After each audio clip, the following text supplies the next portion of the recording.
Hey guys, Thomas Jr. here, aka Mustached, and welcome back to the month of horror reviews. This review is Rabid. So, we start this movie off with a woman named Rose, who works at this fashion area, and she's making her way back from that location. However, there's a few quick spooks along the way, causing her to be late. So, the fashion leader guy is talking about inventions and talking about whether or not they want to follow the trend or create something new. I could definitely understand that from a YouTuber's perspective of someone who's always trying to find that movie that no one else is reviewing, or trying to go off the beaten path, doing Let's Plays that either no one else is doing, or doing in combined junction with the Let's Plays that were famous at the time, but probably are sinking. So I know all about that. And he also talks about how there's always that one other person or group of people that want you to fail in life, and there is a certain deep truth to that. So he has some interesting philosophies that are relevant, I suppose. So, as Rose is working her way around, this guy, Fred, asks her out on a date, and she does say yes. So, they go to a party where she dresses up, and they talk about, he talks about his passions, and after a bit, probably after a drink or two, they kiss and stuff, and they're having a good time. But after she goes to the restroom, she learns that Fred was brought there by her friend, Chelsea, to help her out in a confidence boost. So she didn't want that type of charity, so she ended up running out. And upon doing so, she is hit by a vehicle. And we see that there is a really bad cut on her face, and her face got fucked up. So she's led home, and she looks at the mirror, into this mirror, and she needs this little tube thing to eat, and she learns about this transhumanization thing on this video. Also conveniently that it just happened to pop up. So there's an entire facility for this movement that was blocked off by the main government or whatever. So Rose is brought to this location. I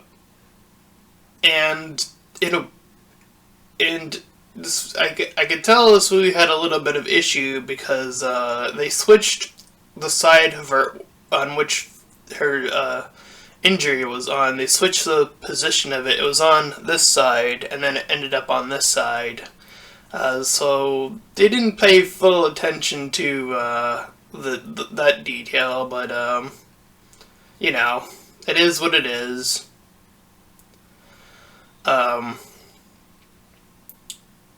So he talks about, this doctor guy talks about stem cell manipulation and stuff like that. And she asks if this procedure is safe, and that is the very moment this doctor deflects, so you already know that something is up. So the procedure begins, and then Fred comes over after the fact. The doctor pulls him aside for some reason, but that does come back a little later, I suppose. So Rose gets up and unwraps herself, and she looks as good as new after that procedure of the stem cell stuff, that goop I'll call it. I don't know what they called it in the movie, if they gave it a name. Um, so she goes in one night to this like water pool, and she meets some sort of doctor celebrity guy. And after some short, brief talking, she like makes out with him and then bites him very briefly. And at first he thinks, oh, it's just, one of those extreme moments. But then he's like, hey, what was that for? So the doctor claims that this is some sort of a dream or hallucination that she is having. But that is far from the truth. Anyways, she meets back up with Chelsea, her friend, and she goes back home and does some art and stuff like that. And Fred comes by trying to apologize for what he did. So, the next, I guess, day or whatever, the boss sees her and wants to bring her back on, because she left and whatever, get fired. So she's like dancing and having a party and stuff like that. And the slip of the drug happens, what she was given is on her person, and then someone else like takes it and then consumes it as something else.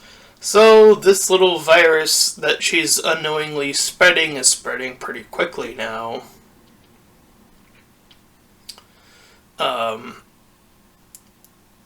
And she wakes up after cutting a guy on her own bed, and she doesn't realize what she's doing.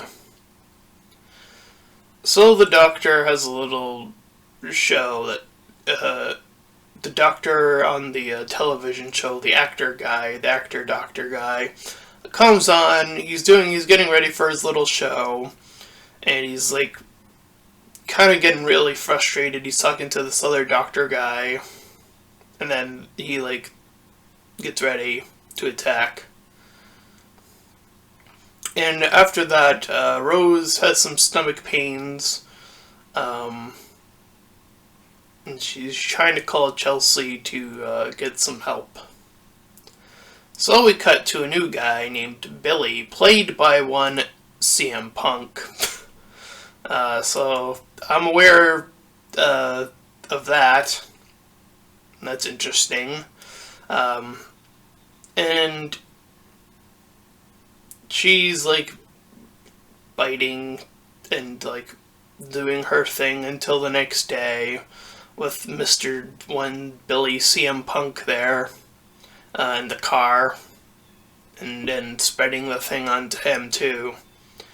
So we cut to the hospital, and the doc goes after the actor guy, I think, goes after a nurse, and more people are attacked. So the virus is spreading. And Rose gets back to go to work. So the CDC, I always forget what that stands for. Disease control. I forget what the first C stands for. Comes to the hospital. And then Fred checks up with Rose. He's trying to make sure she's alright. And then asked her to a little dinner, and she goes. But she's having more hallucinations of her mouth being all getting like messed up and stuff. So one Billy CM Punk charges in and attacks Fred, and then Fred kills Mr. CM Punk, so he's out of the movie. So the CDC man, who's in the hospital, is trying to say that they should quarantine everyone who's coming in, and for the people that are infected. Now we see Rose with her messed up mouth, is trying to, having more nightmares about her face, and she realizes the stuff that she's been given looks a lot like blood. Womp, womp, womp. but her designs that she was making earlier on in the movie, the designer guy, leader, head, thought that her designs were what they needed, so he picks those ones out. The doctor calls her at this time saying that she needs to have an extended stay. And